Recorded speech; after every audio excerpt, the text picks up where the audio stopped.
الحمدللہ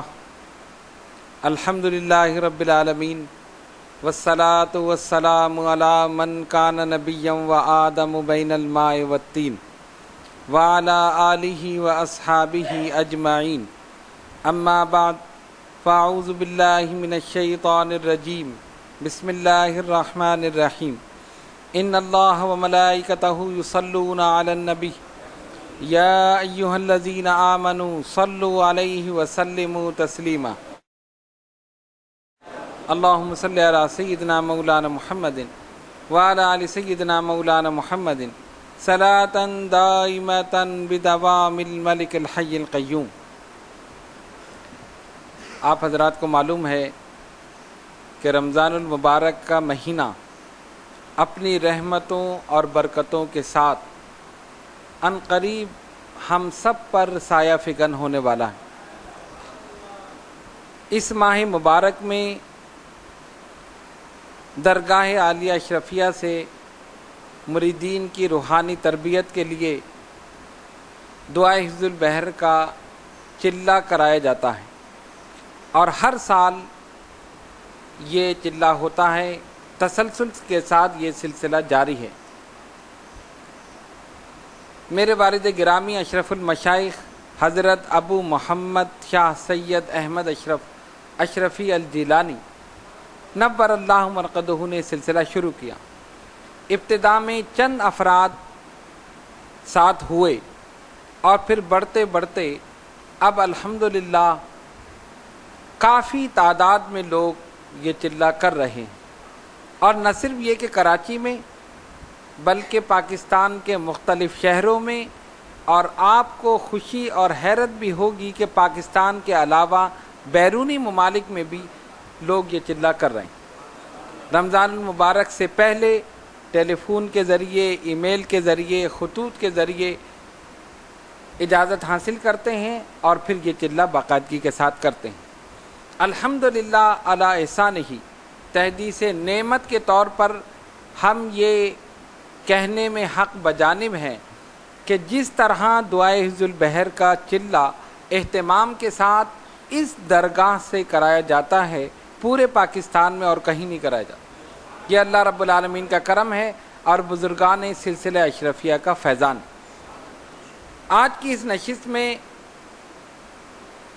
دو چیزیں آپ کے سامنے بیان کریں گے، ایک دعائے حفظ البحر کی فضیلت اور پھر اس کے پڑھنے کا طریقہ، بلکہ تین چیزیں، اور اس کے بعد کچھ سوالات جو اس کے متعلق لوگوں نے ای میل کے ذریعے، فون کے ذریعے اور مختلف ذرائع سے اور خود درگاہ شریف میں آ کر بالمشافہ ہم سے کیے، تو ہم نے مناسب سمجھا کہ ایک پوری نشست اس پر کر دی جائے تاکہ ان کے سوالات کے جوابات بھی ہو جائیں، اس دعا کے پڑھنے کا طریقہ بھی آپ کو معلوم ہو جائے، چلہ کرنے کا طریقہ بھی پتہ چل جائے، اور یہ تمام چیزیں جو ہیں وہ اس نشست میں مکمل ہو جائیں۔ وما توفیقی الا باللہ العلی العظیم۔ سب سے پہلے اس دعا کی فضیلت، بہت سے اوراد اور وظائف ایسے ہیں جو اگر ہم پڑھیں، انہیں اپنے ورد میں رکھیں تو ہماری روحانیت میں اضافہ ہوگا، اور اس کی وجہ یہ ہے کہ وہ اوراد اور وظائف براہ راست نبی پاک علیہ الصلوۃ والسلام سے عطا ہوئے، مشائخ اعظام کو، بزرگان دین کو، اولیاء کاملین کو۔ انہی میں سے ایک عظیم روحانی تحفہ جسے آپ کہیں دعائے حفظ البحر، تقریباً 600 سال سے زائد عرصہ ہو چکا کہ یہ دعا لوگوں کے یعنی عوام الناس کے اور خواص یعنی بزرگان دین کے معمولات میں شامل ہیں، اور اس کے ذریعے وہ فیوز و برکات حاصل کر رہے ہیں۔ فضیلت کے اعتبار سے اگر دیکھا جائے تو نبی پاک علیہ الصلوۃ والسلام نے براہ راست یہ دعا عطا فرمائی حضرت شیخ ابو الحسن شاذلی رحمۃ اللہ علیہ۔ مختلف کتب میں واقعات موجود ہیں، میں اختصار کے ساتھ بیان کر دوں۔ حضرت شیخ ابو الحسن علی شاذلی رحمۃ اللہ علیہ اپنے وقت کے جلیل القدر بزرگ، ارشاد فرمایا ایک دن اپنے مریدین میں کہ مجھے غیب سے حج کا حکم ہوا. مریدین بھی تیار ہو گئے, اگر حضرت حج کے لیے جا رہے ہیں تو ہم بھی آپ کے ساتھ چلیں گے. فرمایا ٹھیک ہے چلو. 1 آئے 2 آئے 3 آئے, پورا قافلہ تیار ہو گیا. اس زمانے میں بحری جہاز سے سفر ہوتا تھا, یا پھر خشکی کے راستے اونٹوں پر, گھوڑوں پر, خچروں پر, جس طرح آپ جانتے ہیں اس طرح لوگ سفر کرتے تھے. آپ نے اعلان کر دیا, مریدین کا ایک قافلہ تیار ہو گیا, اور ایک بحری جہاز جس کا ملاح یا کپتان آپ اسے کہیں, جو عیسائی تھا, اس سے بات ہوئی کہ بھائی ہمیں تم یہاں سے جدہ پہنچا دو. اس نے کہا ٹھیک ہے. کرایہ طے ہو گیا, حضرت اس میں تشریف فرما ہو گئے. مریدین جو ساتھ جانا چاہتے تھے وہ بھی آپ کے ساتھ بیٹھ گئے. جہاز چلا, ابھی کچھ فاصلے پر پہنچا تھا کہ طوفان آ گیا. باد مخالف چلنا شروع ہو گئی. اور اس زمانے میں آپ جانتے ہیں, آج کل تو ترقی ہو چکی ہے, انجن لگا ہوا ہوتا ہے, آلات لگے ہوئے ہوتے ہیں, اس کو چابی سے اسٹارٹ کیا اور وہ چلنا شروع ہو گیا. اس زمانے میں بادبان پردے جو لگاتے ہیں نا, اس کے حساب سے جہاز چلتے تھے. اس پردے کو موڑ دیا تو جہاز اس طرف ہو گیا, ادھر موڑ دیا تو اس طرف ہو گیا. جب سمندر میں طوفان آیا, باد مخالف چلنا شروع ہوئی, بجائے آگے بڑھنے کے وہ پیچھے ہٹ گیا, اور کافی دن وہ آگے بڑھ ہی نہیں سکا. اتنا شدید طوفان تھا. اور حج کا دن, حج کے جو ایام تھے وہ قریب آنے شروع ہو گئے. اتنا وقت نہیں تھا کہ یہ ٹائم گزر جائے اور اس کے بعد بھی جہاز پہنچ جائے. اب ہوائی جہاز کا تو مسئلہ تھا نہیں کہ یہاں سے بیٹھے اور 4 گھنٹے میں آپ جدہ پہنچ جائیں, ایسا تو تھا نہیں. پانی کا جہاز تھا. اس جہاز میں بہت سے مخالفین بھی تھے جو حضرت شیخ ابو الحسن شاذلی رحمۃ اللہ علیہ سے بغض عداوت رکھتے تھے. جب انہوں نے یہ صورتحال دیکھی کہ اب حج کے دن قریب آ گئے ہیں اور اتنا وقت نہیں ہے کہ یہ جہاز وہاں پہنچ سکے, انہوں نے ہنسنا شروع کر دیا, مذاق اڑانا شروع کر دیا. دیکھو تمہارے شیخ نے کہا تھا کہ مجھے غیب سے حج کا حکم ہوا ہے, طوفان آ گیا, جہاز رک گیا, اور اتنے دن یہیں ضائع ہو گئے.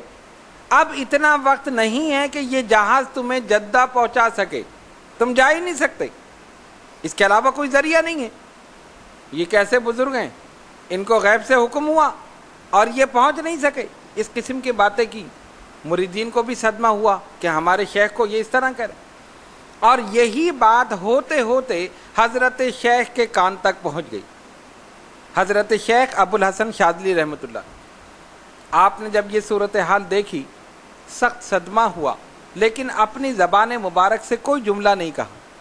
ان مخالفین کو جو اعتراض کر رہے تھے, مذاق اڑا رہے تھے, کوئی جواب نہیں دیا, خاموشی اختیار کی. لیکن دل پر صدمہ ہوا, رنج ہوا, اور ظاہری کیفیت بھی یہی تھی کہ اب اگر جہاز چلتا بھی ہے تو حج کے بعد ہی پہنچے گا, اور اگر حج کے بعد پہنچے تو پھر کوئی فائدہ نہیں. اور وہ ہنس رہے ہیں, مذاق اڑا رہے ہیں کہ دیکھو ان کو غیب سے حکم ہوا تھا, یہ کیسا حکم ہے, یہ کیسے بزرگ ہیں, سارا ٹائم تو یہیں ضائع ہو گیا, حج کے موقع پر کیسے پہنچیں گے. اسی کیفیت میں آپ سو گئے, نیند غالب ہو گئی, اور اسی کیفیت میں نبی پاک علیہ الصلوۃ والسلام تشریف لے آئے. سرکار کی زیارت ہوئی. سرکار نے فرمایا ابو الحسن غم نہ کرو, ایک دعا ہم تمہیں تعلیم کر رہے ہیں, اس دعا کو یاد کر لو, خود بھی پڑھو, اور جتنے قافلے والے تمہارے ساتھ ہیں ان سب کو پڑھاؤ, پھر اللہ کی قدرت کا کرشمہ دیکھو.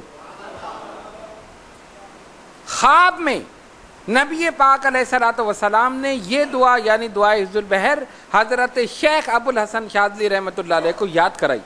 انہوں نے سن کر اسی وقت یاد کر لی, اور جب بیدار ہوئے بلایا اپنے مریدین کو, پورا واقعہ بیان کر دیا.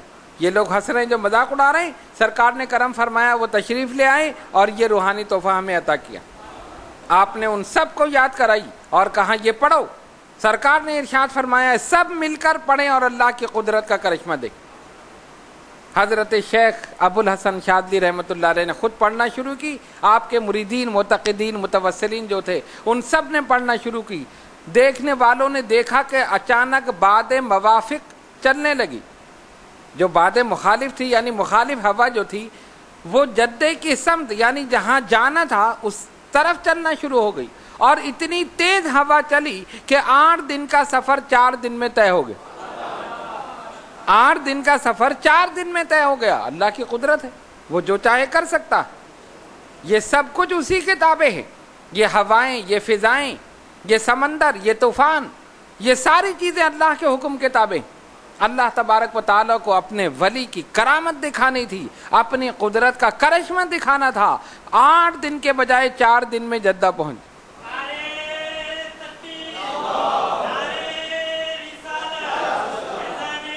مخالفین خاموش ہو گئے، اب کوئی جواب نہیں، کیا کریں؟ جو مذاق اڑا رہے تھے کیسے پہنچیں گے، پہنچ گئے۔ یہ چیز دیکھ کر اس کپتان کے جو عیسائی تھا، اس جہاز کا کپتان ملا جسے کہتے ہیں، اس کے 2 لڑکے مسلمان ہو گئے اسی وقت جہاز ہی میں۔ حضرت شیخ کی بارگاہ میں حاضر ہوئے، حضور ہمیں مسلمان کر لیجئے، یہ کرشمہ دیکھ کر، کرامت دیکھ کر مسلمان ہو۔ لیکن وہ نہیں ہوا۔ جب رات ہوئی اور سویا تو خواب میں دیکھتا ہے کہ جنت ہے اور اس میں لوگ جا رہے ہیں۔ یہ کھڑا ہوا، ایک آیا، دوسرا آیا، تیسرا آیا، اس نے دیکھا کہ اس کے 2 بیٹے بھی آئے، وہ بھی چلے گئے۔ ارے میرے بیٹے جا رہے ہیں، اس نے بھی جانے کی کوشش کی، دربان نے روک دیا، تم نہیں جا سکتے۔ کیوں؟ یہ تو مسلمانوں کے لیے، تم تو عیسائی ہو۔ ایک دم آنکھ کھل گئی، جو پردہ عقل پر پڑا ہوا تھا، جو غفلت کا پردہ تھا، وہ ہٹ گیا۔ فوراً حضرت شیخ ابو الحسن شاذلی رحمۃ اللہ علیہ کی خدمت میں حاضر ہوا، سچے دل سے توبہ کی اور یہ بھی کلمہ پڑھ کے مسلمان ہو۔ یہ 3 تو اسی وقت مسلمان ہوئے، اور بعض روایت میں اور جتنے بھی جہاز میں تھے وہ سارے مسلمان۔ حضرت شیخ ابو الحسن علی شاذلی رحمۃ اللہ علیہ فرماتے ہیں، اس دعا کے الفاظ میں نے نہیں تراشے، میں نے ایک ایک لفظ سرکار کی زبان رسالت سے لیا ہے، حضور کی زبان مبارک سے لیا ہے۔ جو حضور فرما رہے ہیں میں اس کو یاد کر رہا ہوں اور پھر میں نے آگے اس کو پہنچا دیا۔ ایسی بابرکت دعا ہے۔ اب اس واقعے سے آپ اس دعا کی فضیلت اور اہمیت کا اندازہ کر سکتے ہیں کہ یہ ایسا نہیں کہ کسی نے بیٹھ کر، بہت سی دعائیں ایسی ہیں نا جو بزرگان دین نے خود ترتیب دی، ہمارے لیے وہ بھی قابل احترام ہیں، وہ بھی فضیلت کی دعائیں ہیں جو بزرگان دین اولیاء کاملین نے اپنے معمولات میں رکھیں، اور خود انہوں نے وہ دعائیں ترتیب دی۔ لیکن یہ دعا تو سرکار سے براہ راست ملی، یہ تو یا رسول بارگاہ مصطفیٰ صلی اللہ علیہ وسلم کا ایک انمول تحفہ ہے۔ اور بزرگان دین اولیاء کاملین اس معاملے میں بڑے سخی ہوتے ہیں، وہ ایسا نہیں کہ کوئی چیز مل جائے تو اس کو چھپا کر رکھ لیں، بڑے سخی ہوتے ہیں۔ انہوں نے دیکھا کہ یہ چیز ایسی پاورفل ہے، اس کے اندر روحانیت ہے، سب کچھ ہے، اپنے تک محدود نہیں رکھا، عام کر دیا، سارے مریدین کو سکھا دی اور ان کو بتایا تم آگے سکھا دو۔ پھر مختلف سلاسل کے بزرگان دین اولیاء کاملین نے اس دعا کی فضیلت دیکھی، انہوں نے خود اس کو یاد کیا اور اپنے حساب سے اپنے مریدین کو آگے بتایا۔ 600 سال یا اس سے زائد عرصہ گزر چکا ہے، آج بھی دعا پڑھی جا رہی ہے اور فیضان آج بھی جاری ہے۔ جو لوگ اس کے عامل ہیں، پابندی کے ساتھ اس دعا کو پڑھ رہے ہیں، وہ آج بھی اس کی کرامات، اس کے فضائل، اس کے مناقب، اس کے فوائد آج بھی دیکھ رہے۔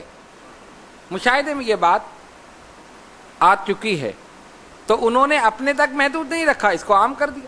اسی لیے آپ دیکھتے ہیں تمام سلاسل کے بزرگان دین نے اس دعا کو اپنے معمولات میں شامل رکھا، اور نہ صرف خود بلکہ آگے بھی اس کو عام کر دی۔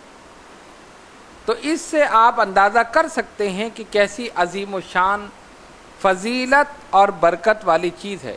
جس چیز کی نسبت سرکار کے ساتھ ہو جائے ہمارے لیے وہی قابل تعظیم ہو، تو یہ تو حضور نے خود عطا فرما دی، تو اس کی فضیلت میں کوئی شک نہیں ہونا۔